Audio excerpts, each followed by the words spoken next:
Can I touch you? I can't believe that you are real. How did I ever find you? You are the dream that saved my life. You are the reason I survive. Baby, I never thought that I could love someone as much as I love you. I know it's crazy, but it's true. Oh, I never thought that I could need someone as much as I need you. Your Trauma Talks, an incredible new series that brings live conversations with individuals who share your resilience and understand your story. Join us as we dive deep into the realm of mental health, exposing the truth behind the challenges these remarkable individuals have faced. Discover how you have overcome adversity as these incredible souls take the stage in New York City, sharing their inspiring stories with everyone. Experience the power of your Trauma Talks on Trauma Talks Thursdays, live as we bring you face to face with individuals who have triumphed over their trauma and come out stronger on the other side.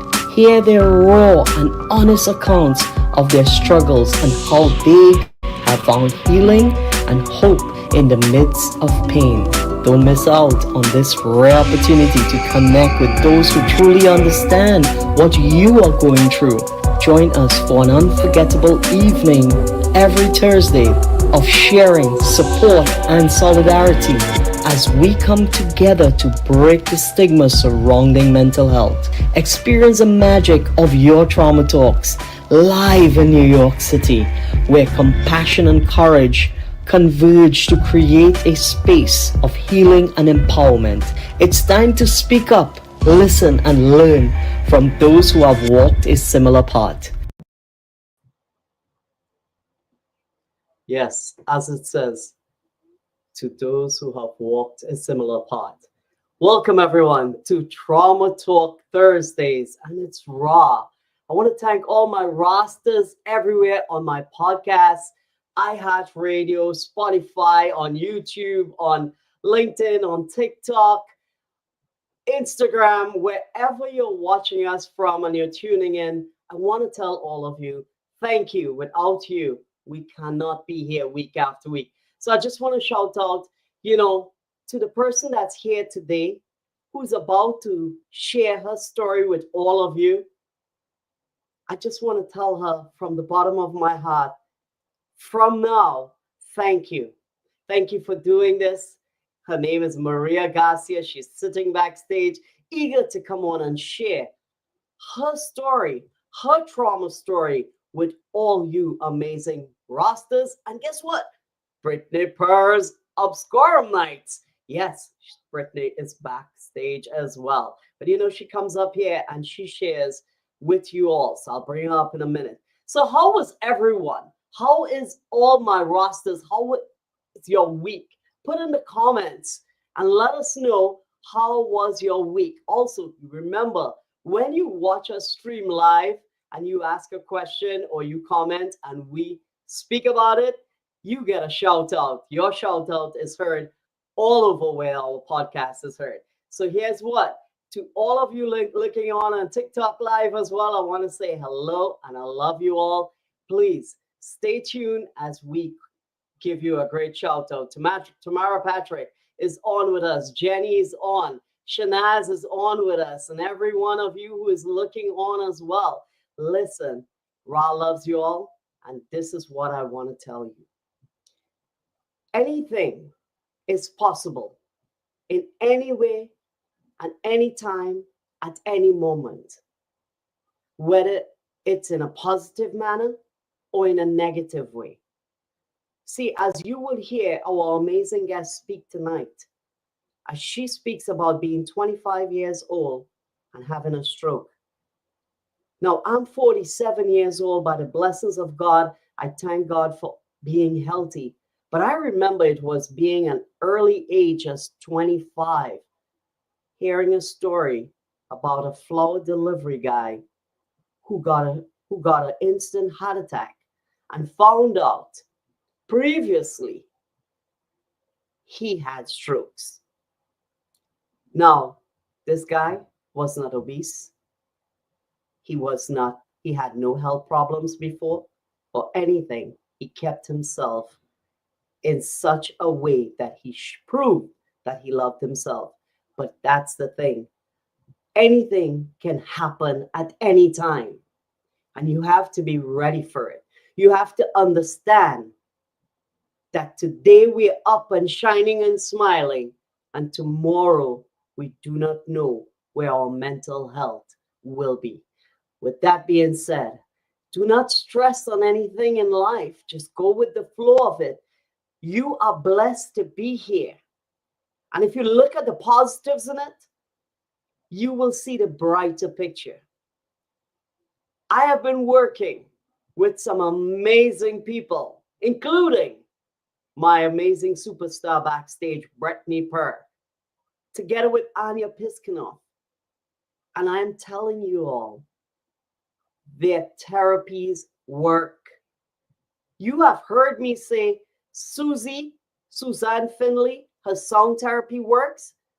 I speak my story of her healing my back pain in a pizza store. And trust me, I used to have severe pain when I tell you. And since I'm not exaggerating, I do not lead people falsely. What Susie did for me was beyond a miracle. It's like God worked through her. And I'm telling you this. So believe it when I tell you what is meant for you shall never pass you by, as what passes you by was never meant for you. So without further ado, we had an amazing therapeutic Thursday. So let me bring up my amazing co-host, Brittany Purr. Hi, Brittany. How are you today? Doing good. How are you doing, Ra? Well, you should know you got me where I need to be. I say this, it happens to any one of us. We end up in that dark hole at times. And when you surround yourself with the right people, they help you get out of it when you can't drag yourself up. So thank you. Awesome. And how many days with that challenge? Sorry, accountability. 9 days. I just had a feeling you was gonna ask me this. 9 days, and I used the Anya technique. Nice. Okay. I used the Anya technique with your technique together, where you sent me for 9 days, and I couldn't believe where I went back. And it's amazing. It's whoever needs to be hypnotized, whoever needs to be healed deeply. I'm telling you all, contact Brittany Purr and Anya Piskinoff. Pain and different trauma and stress, contact Susie.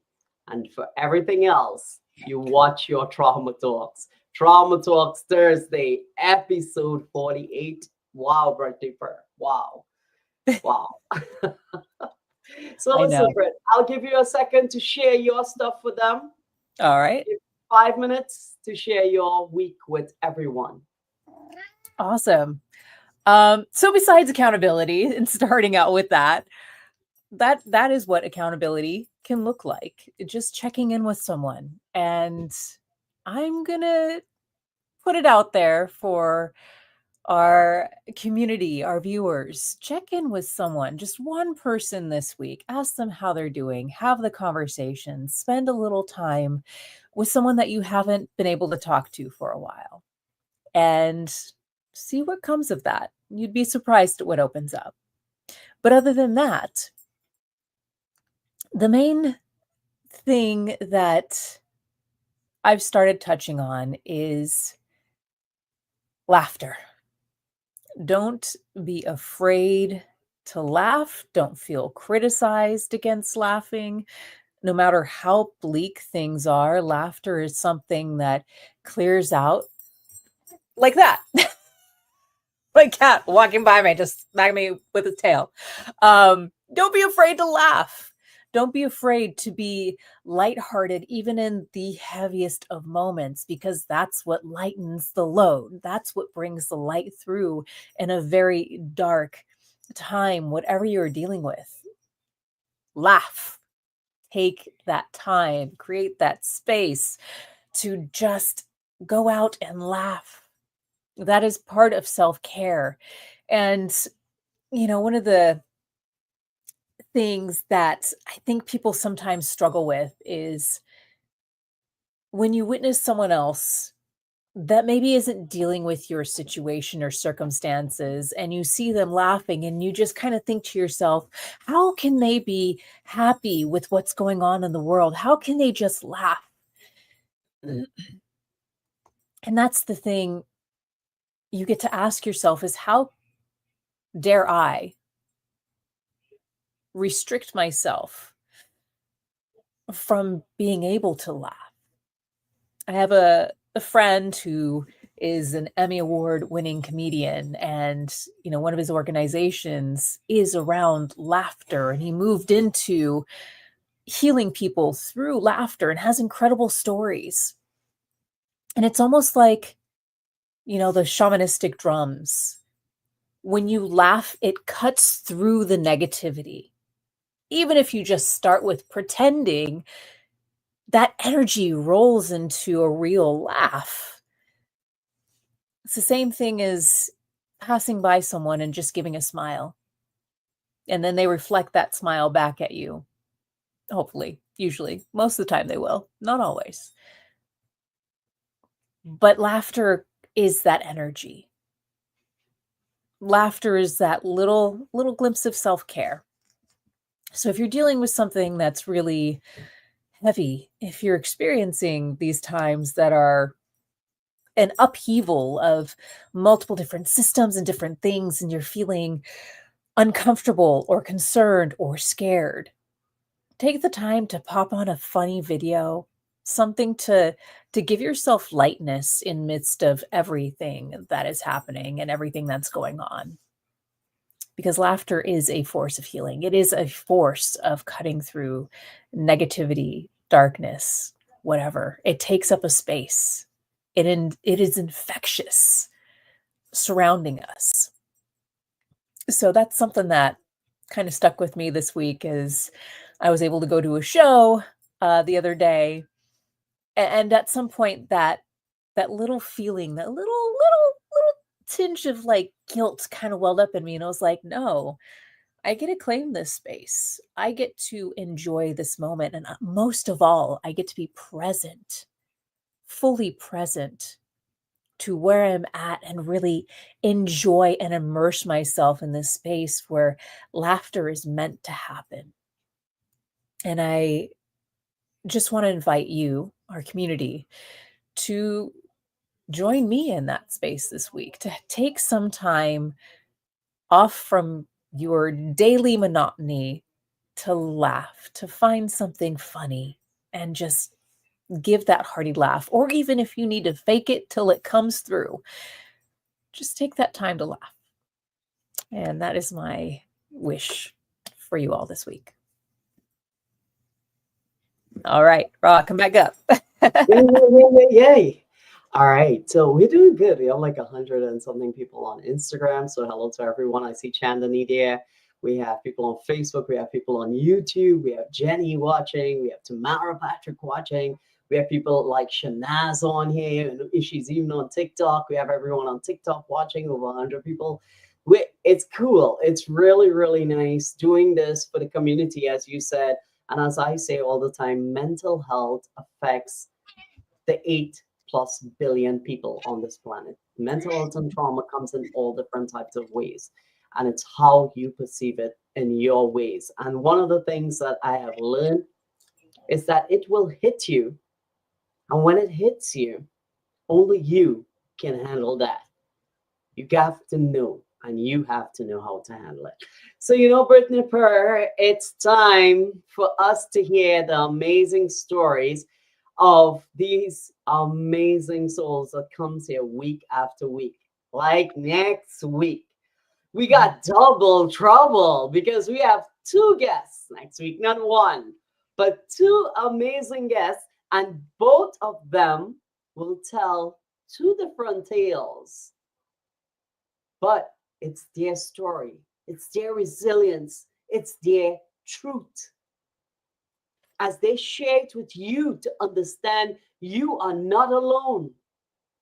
And when you share your story, there's someone out there that is going to say, hey, if Maria Garcia can do it, I can do it too. If Brittany Burr can do it, I can do it too. And if Rock can do it, I can do it too. So without further ado, everyone, Maria Garcia. Hello, Maria. How are you? Oh, I'm happy to be here. Thank you for giving me this platform. Thank you for being here. We are very, very much honored to have you here tonight. Thank you. Right? Yeah. So, Maria, can you tell us a little bit about yourself before we invite you to share your story? That's a big question, but I used to be in finance. I started in the corporate world, and now I'm a health coach. Very cool. All right. So, Ross, should we let her take Maria, the stage? Or? I think this is your time. This is where you are going to tell your story, and everyone is going to hear you. All right. So you told me you needed like 20 to 25 minutes. So the stage is yours, Maria. The camera is your millions of people who you are about to inspire. I can't wait to hear your story. Good luck. Okay. Thank you. So I know this happened on a Sunday because every Sunday we went to my mom's for lunch. So I was finally back at my apartment after lunch, and I was lying on my bed on the phone with a friend in London. Meanwhile, another friend of mine was watching TV in the other room. And I'm talking, and all of a sudden I start hearing like a white noise. And I'm wondering where it's coming from. And it took me about 30 seconds to realize it was actually coming from in my head. It was in my head. And then I began saying things that made no sense. Things such as, the red ocean is underneath the kitchen floor. The bed is saying that it's red. And I could hear myself saying it, but I couldn't stop myself. It was like, I felt like I was a third person just watching this crazy scene. Finally, I managed to get off the phone, and as soon as I did, I had the biggest thunderclap headache in the world. It felt like somebody had hit me with a cast iron pan over the head. So I fell onto my bed in the fetal position, and in the meantime, my friend in the other room came in and saw me, and I was hunched over, curled up, and he got alarmed. So he called my mother on the other floor. She was in the other apartment. She came down, and they both thought I had food poisoning. And frankly, so did I, because we had a shrimp and a bunch of other goodies. So they finally ended up calling the ambulance, and the ambulance came. They took a look at me. They asked me a couple of questions. I managed to somehow answer coherently. Who's the president? What year are we in? So they left because they thought I had food poisoning. But meanwhile, I just wasn't getting any better. So shortly thereafter, a friend of mine, including the friend that was already there, ended up driving me to the hospital. So we get there. I get to the emergency room, which is packed, right? So what you do in emergency rooms is you wait. So I sat there and I waited for what seemed like an eternity. It was probably something like 2 hours. And it just kept getting worse and worse. Finally, they take me in and they start running a bunch of tests. And somebody walks over to me at some point and says, "Miss, we think you're having a stroke." And I paused. And I thought, so much for food poisoning. But what's a stroke? I had never even heard of the word. It was not in my vocabulary. So within 24 hours, I had gotten transferred to another hospital, and I had become speechless. I couldn't speak, and I couldn't move. So the following day, they scheduled an operation whereby the clot, because it was a clot, the clot was going to be destroyed through it with a balloon. So they insert something up your groin, and it busts a clot. So the operation ended up being like a medical success, even though the chances of survival were slim. But it was considered a success. Although to me, it didn't seem like a success at all, because after the operation, I was moving around like squirming, but after the operation, I had zero movement, no mobility, and I couldn't talk at all. The doctors and everybody else thought I was in a coma. They thought I was in a coma. They didn't realize that I could actually hear everything, see everything. They just thought I was in a coma. So at this point, my parents and my brother, they created shifts. So somebody would be with me at the hospital 24 hours a day. My brother would come in the morning, my dad in the afternoon, my mom at night. So anyway, it was 2 weeks before they realized I was actually in there and I could hear and see everything. And only because a friend of mine came with pictures from a trip we took together, and she saw that I was tracking with my eyes. So she went and told the professionals, who said, that's just involuntary eye movements. Right? They didn't really believe it. So she ended up telling my family, and they started paying attention. And then somebody thought to say, blink once for yes, twice for no.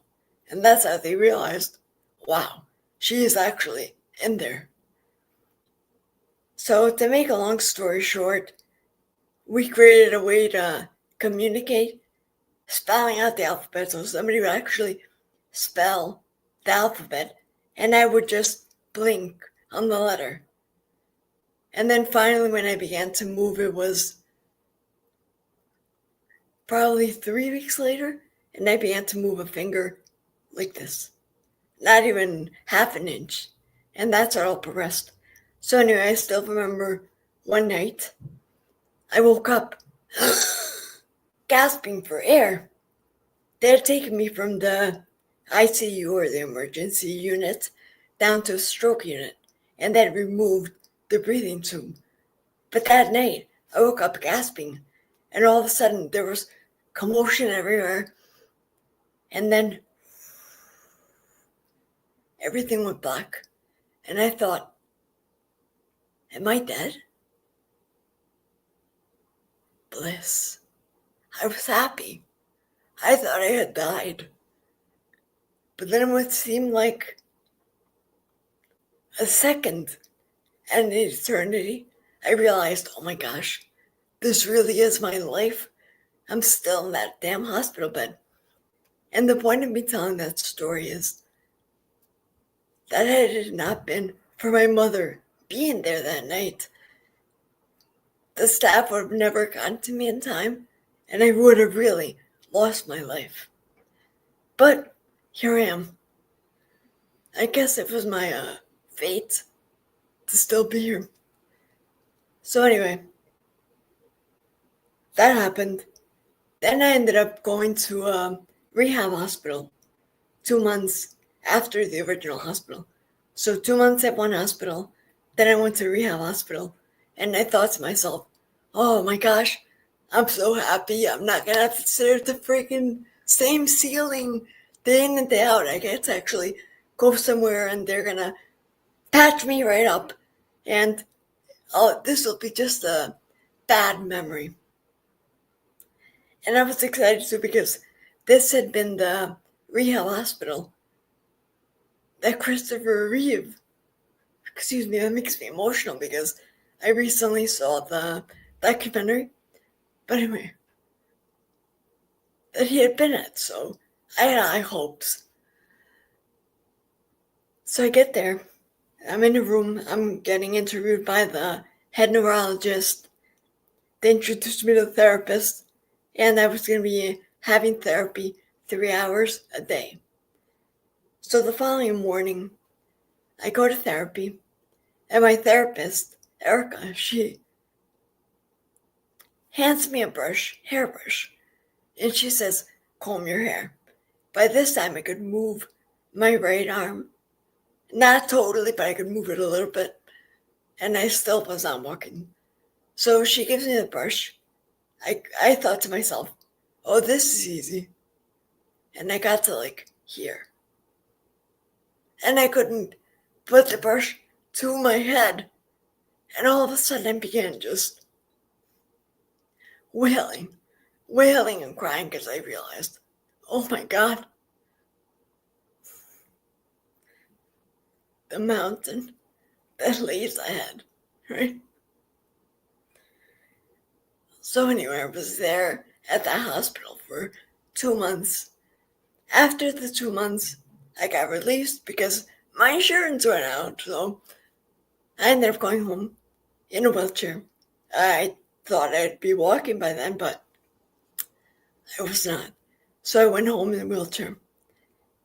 When I got home, I had a realization.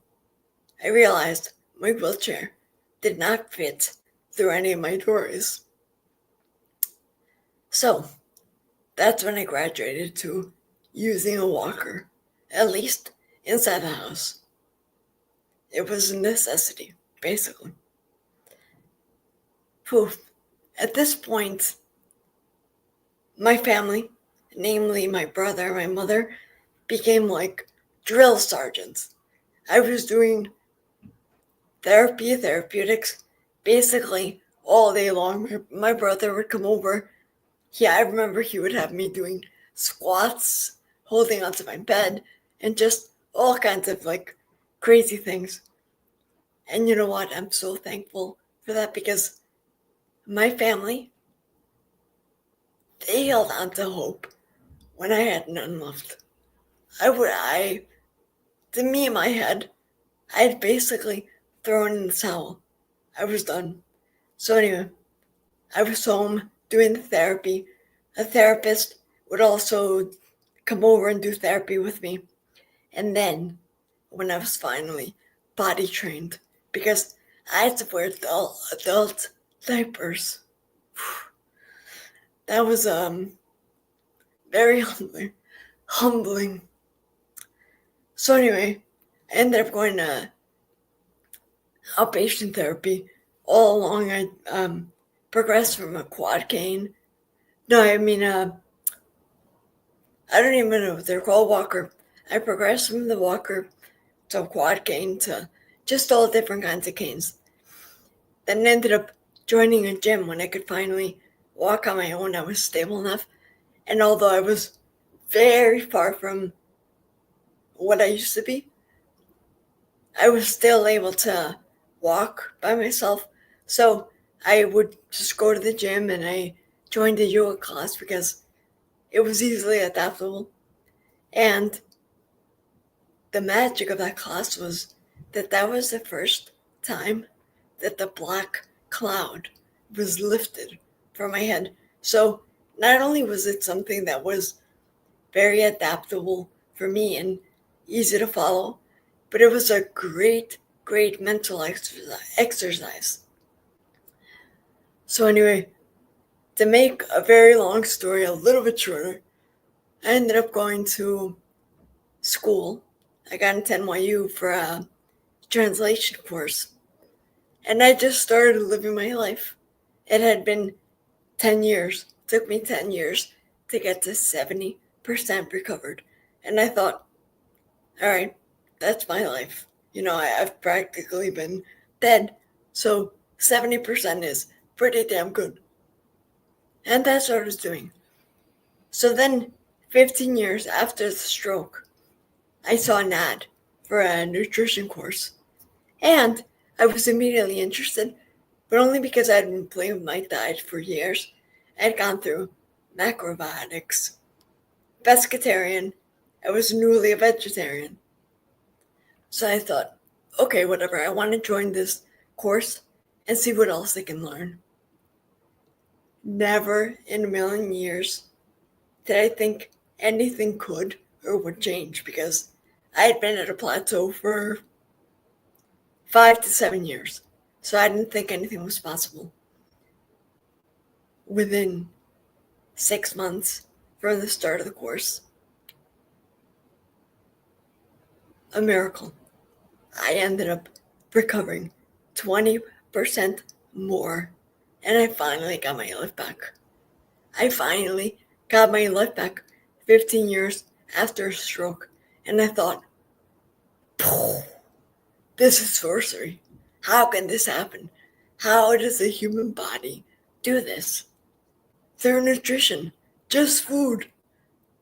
And I thought, wow, I have to learn what this is, and I have to show people that they can thrive. They can thrive. They no longer have to just barely survive. So I decided to become a coach, and here I am today. And now I coach the very program that gave me my life back. And I show others how to get back to living, basically. And so the clients that I've worked with many people. What's a good story I can tell you? I had a client who was scheduled for an operation. He was able to cancel his operation. It was a sciatic operation, no less. And if somebody had told me that sciatica is related to food 5 years ago, I would have said, you're nuts. I wouldn't have believed it.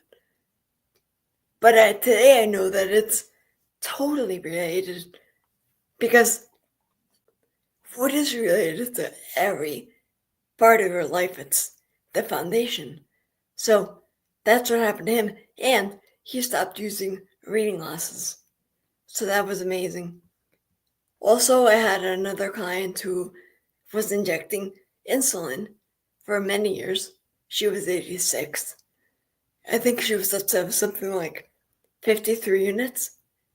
During the time we worked together, I think it was 2 months into it, she stopped injecting insulin. Her family called me and they said, this is a different woman. She is no longer frustrated, and she's a different human being. She's actually happy now. So I was like, wow, this is so amazing. She also had, what's it called? Her carotid artery was blocked to I think 70 or 90%. That got better. That improved. She had 20% less blockage. Also, she had macular degeneration, which stopped progressing. She used to get injections in her eyes, and that stopped progressing. And I have countless stories like that. Medications reduced or eliminated. Clients that were using CPAP machines, they stopped using them. I've even had clients that stopped snoring, which is incredible, right? But this is the power of proper nutrition. Think of it this way. Animals in the zoo, or just animals in general in the wild, right? Do they ever have let's say a deer. Do you ever see a deer with its stomach hanging and half its hair and botches? You don't see that. You don't see that because they're eating their diet, which is grass, right? And another story to illustrate this, and this is a true story. When elephants began being put in zoos, they were living 6 and 7 years. And the zookeepers, they were like, all right, we made our money back, all's good.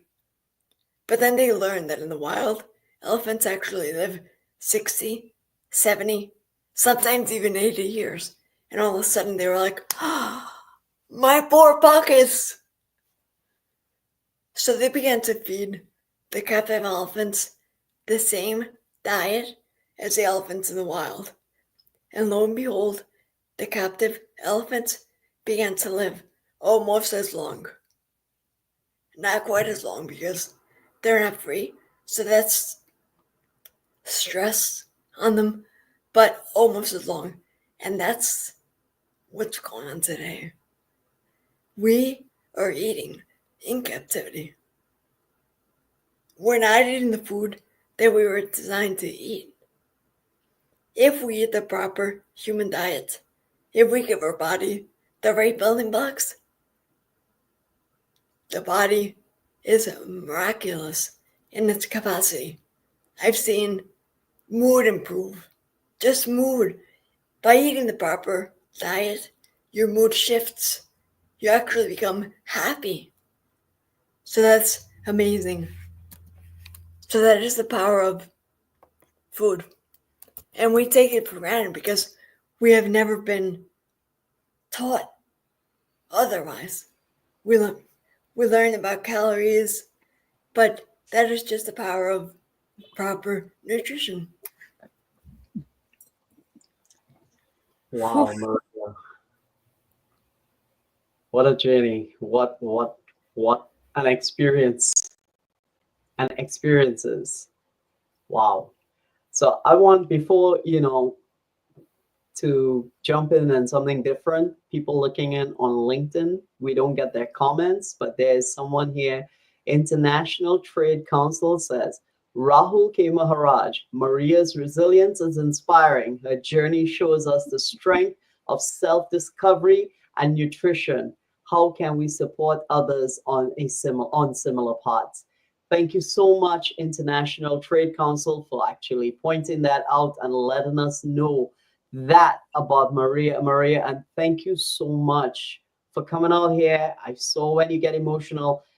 We reflect all the time.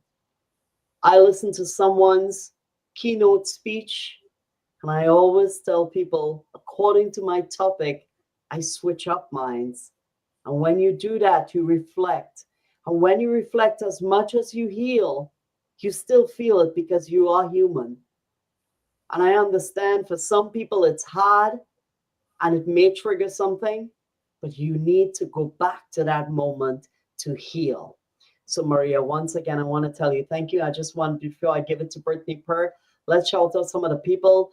Today, earlier on, we have 103 Sangeet radio station, which is represented by Rashmi Singh, and she has been looking at us on Therapeutic Thursdays as well as Trauma Talk Thursdays. Rashmi, thank you so much for joining in. She's sending love as well to you. We have Dr. Cecilia Hawkins, we have Shanaz, and we have Girly Prasad saying good night to Brittany and Ra. We have Sweetie Nuri sending love and hugs, saying wow. We have Miss Viva saying God kept you here to share and help someone else. Amen. And she's sending blessings to you. Robert Pauline is saying your life is good. Faith. Here we go, Shanaz. Whoa, God is good. We have Tamara Patrick. Whoa, what a story of resilience. God bless you with an inner strength. And here we have Dr. Cecilia Hawkins saying, whoa, thanks for sharing. Let me just jump across on Instagram where there's like 100 and some people watching us, listening to your story. Here you go. Chandani is saying on Instagram, you are amazing, Maria. So let's pull it down right there with that. And Brittany Per, I give it to you to ask her a question. I mean, oh wow. You even have the amazing Yannick that we just had. Yannick did her crazy book launch. It was so amazing. Ra reflected and spoke as well. Yannick said, thank you so much. She's saying, Maria, you are a testimonial to strength and resilience. Whoa, powerful. Brittany Per. Wow. Where do I even begin? Having that sort of situation, that experience is, whew, I was squirming in my seat because I'm just like, that is a lot to deal with. I think my first question to start with is, what was there any sort of way, any way, shape, or form that situation could have been prevented, or any way that they found that, hey, this might have happened because of this situation? Just wondering if you have if they gave you any insight on that, or, if you have any personal insights around what might have led up to that moment happening. I do. I was told at the hospital that it was due to birth control. Possibly. They did not know for sure, and it could have been better. I didn't have to go through this 10-year journey had I got into the hospital within 3 hours and had they given me a clot busting drug. But they didn't know if I had a bleed, the shot would kill me, or a clot, and I had a clot. Mm-hmm. And one more thing is, to be honest, I don't think I can't put my hands in the fire for this, but Mm-hmm. I do believe that had I known then what I know now, I might not even have had a stroke. Mm-hmm.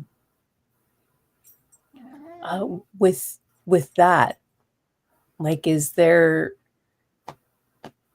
at least one thing that you would want to share with people in regards to, like, something that you know now that you think would support, like, a broad spectrum of people on preventing this from happening, or, really taking command of their health? Yeah, I have a couple of things I want to share. Mm-hmm. So, number one, you probably heard this ad nauseum, but it's true. Water, water, water. Mm-hmm. Hydrate. So important. Number two, red meat is not the devil, like we've all been led to believe. So eat as much red meat as you want, because it's actually a superfood.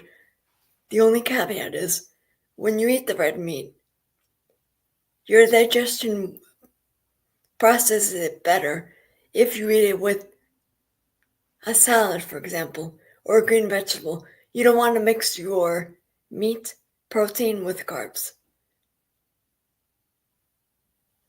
Interesting. Yeah. Huh. So does that lead, like, mixing it with carbs, does that lead to more of the issues of blood clotting, or any other specific issues that it might lead towards?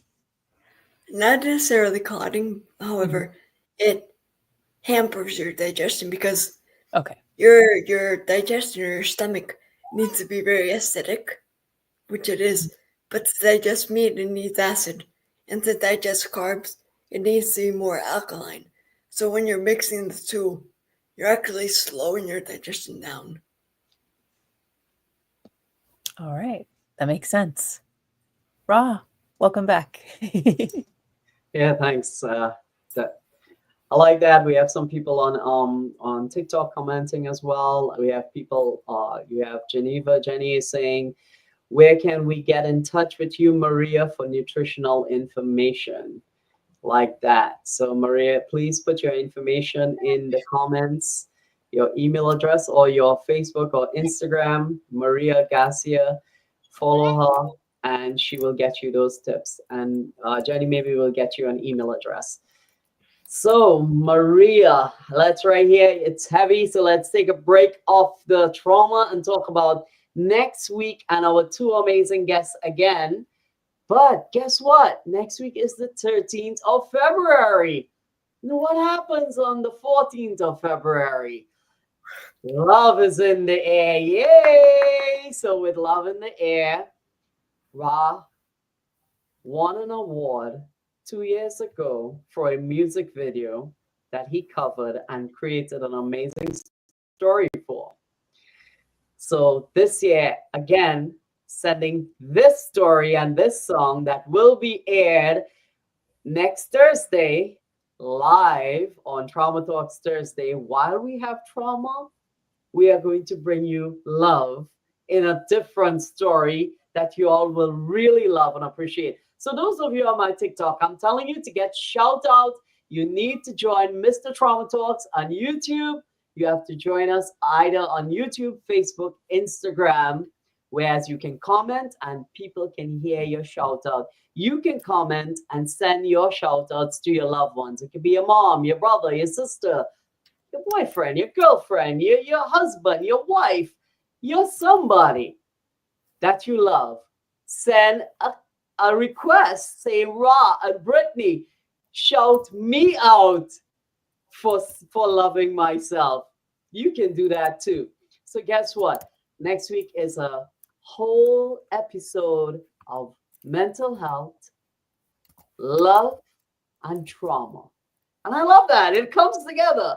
Mental health, love, and trauma. You know, Ross speaks about love and betrayal. So we have a new one: mental health, love, and trauma. What do you think about that birthday prayer? Well, of course, self-love is always a huge, huge aspect of health, wellness, and healing. And healing that trauma definitely takes love, whether it's yourself, whether it's others. As Maria spoke, she had so many people stand up for her and vie for her, watching her around the clock. And that is love. That is love in action. That is support. So whether you're loving yourself or loving on others through support, nurturing, just giving your blessings forward, I think that is just such a great way to celebrate our journeys and our community. Yes. And as you say that and you love yourself, remember, love yourself from yesterday. That person that brought you from yesterday to today. So you know what you do about now? Give yourself that pat on the back. And you say, hey, you, thank you for bringing me from yesterday to today. And I love you. Because you are the only one, as we said in the beginning, can drag yourself out of that mud. And when you surround yourself with positive people and positive influence, that extra help helps you out faster. So this is what you have to do. You alone have to know. I have one question for Maria before I leave. Maria, so we tend to have, we've been drawing a crowd from all over. Now there are people watching us from the Philippines. There are people watching us from Canada. There are people watching us from Australia. There are people watching us from Trinidad and Tobago. There are people watching us from Guyana. And there are people watching us throughout the United States. And let me ask you, and there are people listening as well. Sorry, Maria. There are people listening on the podcast as well. So all of you, we want to ask you, they have a diverse amount of different type of people, but for the younger generation who are now in this state of mind, they're fit, they eat healthy, they do every single thing healthy. I'm asking you on behalf of them, when a tragedy like a stroke hits under the age of 30, what advice and how would you direct them to handle a situation right now where the younger generation is now we heard has reported maturing slower and things mentally disturb this generation that's coming faster than how it was before. So what advice you have for them and what direction? So without getting too deep into the weeds, I want to say that what we know of as healthy is not all correct. So we've been led to believe certain things are healthy and they're really not. So just because somebody looks fit does not mean they're healthy at all. I know plenty of thin people that have horrible health. So just because you may go to gym and you work out, that is not the definition of good health. That's just a very superficial health, right? So I don't know, the best thing to do, I think, would be look for somebody who understands nutrition, because that's going to give you the biggest bang for your buck. Because I did all kinds of things to try to get better for 10 years. I went to Germany for therapy. I did stem cell injections. I did hyperbaric oxygen therapy. I did all kinds of things. Nothing gave me the results I had just by changing my diet, which I already thought was good. But then I realized how good it wasn't. So that would be my Thank you so much for that. So, everyone, again, I want to, like we heard last week, we're trying to keep therapy, trauma talk Thursdays within the hour. So, the last 10 minutes coming down, leave it to Brittany Purr and our amazing guest, Maria Garcia, to close up. But again, join us next week. Next week, we are going to break the rules. We're not going to stay within the hour because we have two amazing guests, two amazing stories, and it's the time of love. Don't forget, comment your questions, email us, mrtraumatalks@gmail.com or YLEWRAH. We're going to put it in here at gmail.com, or follow us on Instagram, Facebook, YouTube, wherever, and send us your greetings, your shout outs to your loved ones or yourself, or send your questions pertaining to this week for Maria or a past guest. You have a question, something is bothering you, you want to send it to answer it to you anonymously, we can do that as well. This is Ra. I love all of you. Remember, if you're feeling down and out, Ra tell you all the time, there was a guy who had the blues because he had no shoes. Down the street, he met a man who had no feet. So remember, you can, you shall, you will. This is Ra. I love you all. All right. So, last few questions for you, Maria. And before I do that, I just want to touch on the subject of how you spoke about, people appearing healthy and not being healthy. And, me personally knowing that there are some fitness influencers that, muscled up and everything, but they die really young. A lot of them do. And that is very, heartbreaking and subsequently eye-opening, with what you spoke. It makes so much sense. So thank you for doing what you're doing and for sharing on those insights as well. You're welcome. With the situation that you had where you had stopped breathing, was that like an actual near-death experience where you suddenly felt that bliss coming through? And was there anything else that you remember around that time when that happened? I think it was the beginning of a near-death experience. I don't think I was able to fully experience that, but everything did go black for an instant. But I didn't see a light or anything. I just thought I was dead, and I was happy. But then I just came back to it, and I was like, no. Honestly, that's what I've heard a couple of times with people having near-death experiences, just this sense of bliss. But it's also interesting because within some Eastern philosophies, it's like that space of darkness is also known as the void. So it's like with meditation, it brings you to that space, and it's almost like you touched upon that with that feeling and expression of bliss. So that just struck me as very interesting that in that moment, that is where, or that I should say is what came through, was bliss, not fear, not terror, not doing, but just accepting. Which is, sorry, I didn't mean to cut you off, but I think it's a great testament because most people fear death.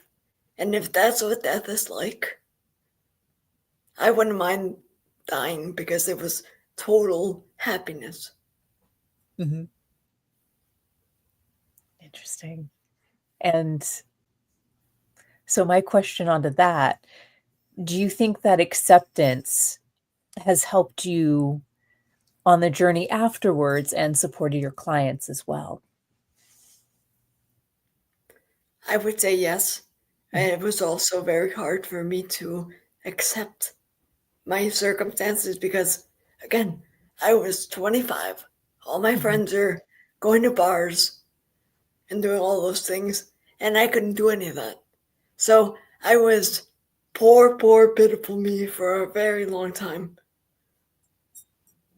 And then eventually I just accepted it, right? But it took me a long time to get there.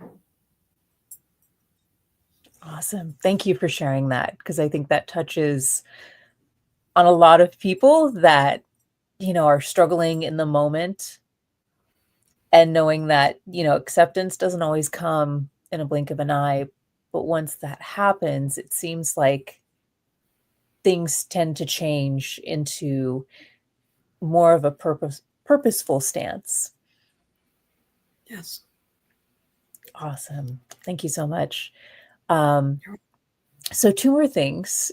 Where else can people find you online? We have your website that was posted, and that is genuinelymaria.com. Go to /registration after that. And then what other platforms can people find you on? I'm just beginning my social media journey, so I'm not very much on social media. I'm on Facebook, Maria Garcia. I'm on LinkedIn, also Maria Garcia, and I'm on Instagram.